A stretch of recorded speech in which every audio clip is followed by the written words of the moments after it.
और मात्र 70-75 साल में भारत को फिर उस मुहाने पे खड़ा कर दिया है कि आज महामारी के इस दौर में कहीं तबलीगी जमात के नाम से, कहीं जमात इस्लामी के नाम से, कहीं जमीयत उलेमाए हिंद के नाम से, कहीं बरेलवी के नाम से, कहीं सूफी के नाम से, कहीं कव्वाली के नाम से, कहीं गजलों के नाम से भारत के युवा हिंदू को मूर्ख बना करके अब दोबारा 1946 या 47 किसी ने दोहराने की कोशिश की। जो सूचनाएं मेरे पास हैं, कुछ लोग पूरी ताकत से, जो अमेरिका में इन जिहादियों ने वहां पर आग लगाई है, चाइना के पैसे से पूरे अमेरिका को जला रहे हैं, भारत में भी भारत विरोधी ताकतें चाइनीज ताकतों के बल से भारत के अंदर एक बहुत बड़ा आंदोलन करने वाले हैं और इस आंदोलन को हिंसक बनाएंगे। इनकी तैयारी है कि इतनी हिंसा फैलाओ, इतनी हत्याएं करो जैसे दिल्ली में एक तरफा दंगा किया गया, और उस हत्याओं के माध्यम से इससे देश की सरकार को घुटनों के बल ला दो, इतना डरा दो सनातनियों को कि ये दोबारा कभी राष्ट्रवादी ताकत से, राष्ट्रवादी ताकतों को दिल्ली में स्थापित न कर पाए। लेकिन इनके मंसूबों को नाकाम करने के लिए दुनिया भर और देश भर में जहां जहां भी सनातनी हैं, जो सनातन में विश्वास रखते हैं, वो सब लोग अब मंत्रों का उच्चारण करना बंद कर दें। ये गंगा जमुना तहजीब का झूठ बोलना बंद कर दें। ये हम सब भाई भाई थे, इस झूठ से बाहर निकल आए। जीवन में हर आदमी की मौत होती है, हर आदमी को जाना है, लेकिन जिंदा कौमें अगर मरने का हुनर सीख लेती हैं तो वो कभी मरती नहीं है। इसलिए देश के लिए जान देने का समय उससे ज्यादा इस देश को तोड़ने और इस देश को सत्यानाश करके गुलाम बनाने वाले लोगों का मुखर तरीके से सामना करने वालों को खड़े होने की जरूरत है। इसीलिए मैं कहता हूं कि शांति प्रिय सहनशील हिंदू अगर उसके मार्ग कंटक में, अगर उसके रास्ते में कुछ लोग हथियारों की भाषा समझते हैं तो उस सनातनी हिंदू को अपने सामर्थ्य का परिचय देना चाहिए। एक सामर्थ्यहीन हिंदू सनातनी ना अपने राष्ट्र को बचा सकता है, ना अपने घर को बचा सकता है। जिसका जो सामर्थ्य है उस सामर्थ्य से, लालच से बाहर निकलिए। ये राष्ट्र रहेगा तो हम सब रहेंगे। ये बड़ी बड़ी गाड़ियां, ये बड़े बड़े मकान, ये अथक संपत्ति इकट्ठी करने के बाद हमने कश्मीर में देखा खरबपति अरबपति कश्मीरी हिंदू पंडित हमारा भाई था, उन्होंने कभी ध्यान नहीं दिया, वो भी बेचारे पढ़ाई लिखाई की गफलत में लगे रहे और 1990 में भारत का पहला गृह मंत्री मुसलमान बना। उसने पूरे षड्यंत्र के साथ 5.5 लाख कश्मीरी हिंदू पंडितों को अपनी ही धरती से बेघर कर दिया।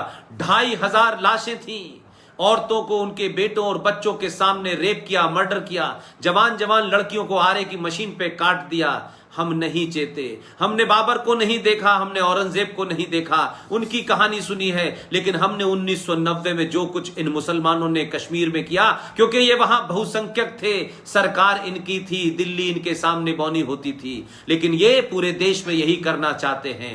ये नहीं होने देना है, इसका प्रतिकार करना है। इसलिए अपने सामर्थ्य का परिचय दीजिए। अगर आपने अपने लालच में ऊंच नीच, छोटा बड़ा, पैसा रुपया अगर इसमें लगे तो कोई नहीं बचेगा, और जब कोई नहीं बचेगा तो राष्ट्र नहीं बचेगा, और राष्ट्र नहीं है तो फिर आपकी कोई संस्कृति नहीं है। फिर आप एक उस जानवर के समान हैं। आप कहीं भी खाना खा लीजिए, कहीं भी सो जाइए, कोई भी आपको बांध दे, कोई भी आपको काट दे, आप उस जानवर के समान हैं।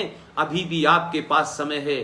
ध्यान रखिए, ऐसा माहौल देश में बनाया जा रहा है कि देश की सत्ता पूरी तरीके से घुटनों पे आ जाए और हम डरा दें। इसलिए सरकार अपना काम करेगी, आपको भी अपना काम करना है। सिर्फ सत्ता का इस देश को बचाने का ठेका नहीं है, सरकार का काम है इस देश के बॉर्डर को बचाना। मैंने कहा सरकार में और राष्ट्र में फर्क होता है। ये राष्ट्र की चेतना को तोड़ने का समय है, ये राष्ट्र की चेतना को जगाने का समय है। जो इसको तोड़ना चाहते हैं, जो इसको लूटना चाहते हैं, जो इसको फिर दोबारा से अब्दाली और बर्बादी की तरफ ले जाना चाहते हैं, उनके खिलाफ एकजुट खड़े होकर के, सिर्फ मौन होकर के, गांधी जी के भजनों के माध्यम से अहिंसा परमो धर्मा का झूठा नारा और अधूरा नारा नहीं लगाना है, पूरी ताकत से प्रतिकार करना है। बारडोली के जवानों, सरदार पटेल के वंशजों, आपको इस बात पे गर्व होना चाहिए कि आपके राष्ट्र ने ऐसे ऐसे लोग पैदा किए हैं। मुंबई में देखिए, महाराष्ट्र में देखिए, दो दो योद्धा पैदा किए हैं। छत्रपति महाजी शिवाराज ने पूरी ताकत लगा दी तो पूरी दुनिया में सब कुछ करता रहा मुगल सल्तनत, लेकिन आगे नहीं बढ़ने दिया। आपके पूरब में खुदीराम बोस निकले, उसी राज से हिंदुत्व क्या है, सनातन क्या है, स्वामी विवेकानंद निकले और उसी राज से सरदार पटेल निकल के आए। और कश्मीर से जब कोई बड़ा नहीं निकल पा रहा था तो बंगाल का एक शेर श्यामा प्रसाद मुखर्जी कश्मीर में भारत राष्ट्र को रोकने वाले कानून के खिलाफ गए और उनकी वहां जघन्य अपराध हत्या कर दी गई। ये बात अलग है कि कभी हमने उन हत्यारों को तलाशने की कोशिश नहीं की। इसलिए आप अपने इतिहास से शर्मसार मत होइए। आप बहादुर थे, आप वीर थे। एक समय आया 1000 साल का, आप कमजोर हो गए। आपके अपनों ने आपको डसा, आपके अपनों ने आपको हरा, अपने लोगों ने आपको हराया। जो सेना ने जीतकर सत्ता की प्लेट में देश रखे, सत्ता के दलालों ने अपने मंसूबों के चलते उसे हरा दिया। आप युवा हैं, आप क्रांति कर सकते हैं, देश बदल सकते हैं पूरी दुनिया में। इसलिए झूठे नैरेटिव में मत आइए, झूठे नारों में मत फंसिए। आपके पास न तो नारों की कमी है, न पुरुषार्थ की कमी है, न अपनी सभ्यता के पे गौरव करने की कमी है। सिर्फ आपको अपनी सोई हुई चेतना को जगाना चाहिए। लालच से बाहर निकलिए। ये जातियों में जिन लोगों ने आपको बांटा, वो जातियां, ये जाति 1947 से नहीं थी। ये जाति इस देश में आई और किसने बांटा? वो जिन्होंने राज किया, जिन्होंने हमें लूटा, जिन्होंने बलात्कार किए। हम कहानी बहुत सुनते हैं कि सीरिया में औरतों का वहां बोली लगती है। ये बहुत आपने कहानियां सुनी होंगी, वीडियो भी देखे होंगे कि किस तरीके से वहां बाजार में औरतों को बेचा जाता है। लेकिन हम क्योंकि खामोश लोग हैं, इतिहास को नहीं पढ़ते हैं। अरे हमने एक बाजार का नाम है, उस बाजार का नाम मीना बाजार है। और वो मीना बाजार इसीलिए फेमस था कि वहां मुगल हिंदू औरतों की खड़े होकर के शाम को बोली लगाते थे। जवान जवान लड़कियों की बोली लगती थी और लोग उन्हें अपने, लिहाजा आप इस बात का ध्यान रखें कि वो मीना बाजार की सोच आज भी है।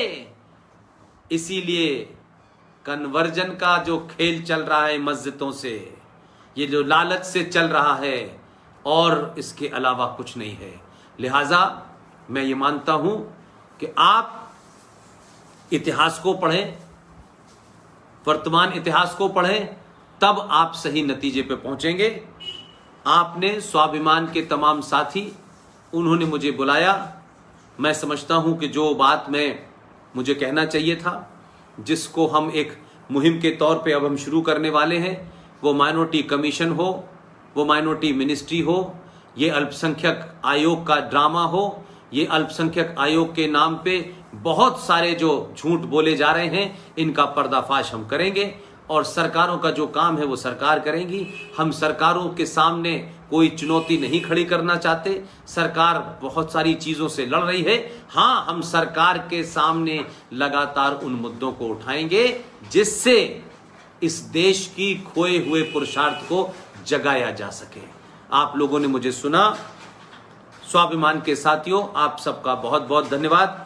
ओम नरेश भाई, आपका भी धन्यवाद, क्योंकि आपके माध्यम से ही मुझे चीजें मेरे पास तक पहुंचती हैं और आप लगातार कोशिश करते हैं कि देश भर के युवा जब भी आपसे कोई रिक्वेस्ट करते हैं, आप उनको जरूर कोशिश करते हैं कि मेरी बातचीत उनसे हो जाए, जनरल GD बख्शी साहब से हो जाए, RSN सिंह साहब से हो जाए। ये तमाम देश भर में लोग अपनी बात कह रहे हैं, युवाओं को मोटिवेट कर रहे हैं, युवाओं को तर्कों से, रेफरेंस से मजबूत कर रहे हैं। लिहाजा एक बार फिर बारडोली के लोगों, याद करो कि आपने वल्लभ भाई पटेल को सरदार बनाया था। आप उस धरती के लोग हो, आपने उस पुरुषार्थ को जाना, उस पुरुषार्थ को बताया कि वल्लभ भाई पटेल आप सिर्फ पटेल नहीं हैं, आप सरदार पटेल हैं। और उसी सरदार पटेल ने 3 जनवरी 1948 को, जब भारत का विभाजन हो गया 1946 के बाद, एक भाषण दिया कलकत्ता में। 3 जनवरी 1948 को कलकत्ता में एक भाषण दिया और उसमें उन्होंने कहा कि भाई आपने पाकिस्तान लेना था, पाकिस्तान ले लिया, आपने पाकिस्तान बनाना था, बना लिया, हमें उसमें कुछ लेना देना नहीं है, आप उसको जैसे दिल चाहे चलाएं। लेकिन मैं ये बात पूछना चाहता हूं, उन्होंने खुल्लम खुल्ला, ये उनकी स्पीच है, उन्होंने उन्हीं मुसलमानों से पूछा जिसके बारे में मैंने 1946 का जिक्र किया। उन्होंने 1948 में पूछा कि भाई आप ये बताएं, अब आप कहते हो कि हमारे ऊपर आपको विश्वास नहीं है, तो हम एक रात में आपका विश्वास बदल गया, एक रात में आप भारत के भारत प्रेमी हो गए, आप देश प्रेमी हो गए, एक रात में आपकी मानसिकता कैसे बदल गई? आपने तो पाकिस्तान बनाने के लिए वोट दिया था, तो हम कैसे आप पे यकीन कर लें?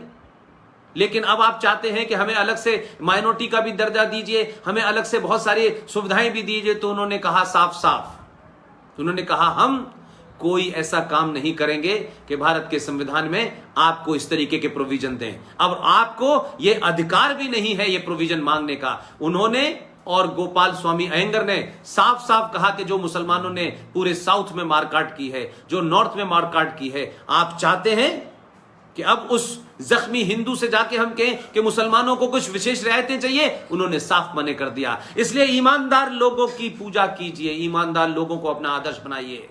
ये दोगले, लालची, मक्कार, उनकी तस्वीरें जिस दिन आप हटाएंगे अपने कमरे से, अपने विद्यालय से, उनकी चर्चाएं होने लगेंगी, तो आने वाली बच्चों का भी पुरुषार्थ जगेगा और आपके अंदर भी राष्ट्र के प्रति एक भावना पैदा होगी। आप सबका बहुत बहुत धन्यवाद। Thank you very much.